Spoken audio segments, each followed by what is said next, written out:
Video எடுக்கும்போது சைரா எப்போவுமே சும்மாவாவது சைரா இல்லை இருப்பா, சைரா இல்லைன்னு பார்க்கிங்களா? சைராக்கு வந்து சின்னதாக அந்த கண்ணு பக்கத்தில் அடிபட்டுடுச்சு. ஆக்சுவலாக நேற்று நைட் வந்து விளையாடுறதுக்கு என்ன இருக்குல்ல, இந்த இதில் தான் கீழே வந்து நான் விளையாட்டு சாமான் இருக்குல்ல, அந்த விளையாட்டு சாமானத்தை எடுத்துகிட்டு டக்குனு அவன் எந்திரிக்கும் போது இந்த பலகையில் பட்டு இந்த இடத்துல வெட்டிடுச்சு. கொஞ்சம் நல்லா பிளட்டாக வந்துடுச்சு, ஆனால் நல்லா வெட்டிடுச்சு. நான் நைட்டு கடந்து வந்து பார்க்கும்போது பயங்கர அழுவை. என்னெல்லாமல் நைட்டு உறங்க வச்சிட்டேன்.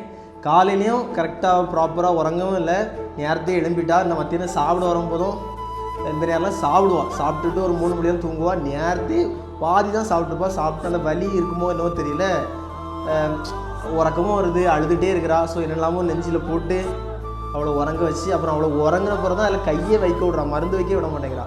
ஸோ என்னெல்லாமோ அதில் மருந்தை வச்சு ஃபைனலாக அவளை தூங்க வச்சேன். ரொம்ப கஷ்டமாக இருந்துச்சு. ஏன்னா சின்ன சின்னதாக அடிப்படும் இதில், முட்டில் இதெல்லாம் இது வரைக்கும் உதட்டில் பட்டிருக்கு. பட் இது கொஞ்சம் பெரிய அடின்னு நினைக்கிறேன். ஆக்சுவலாக நல்ல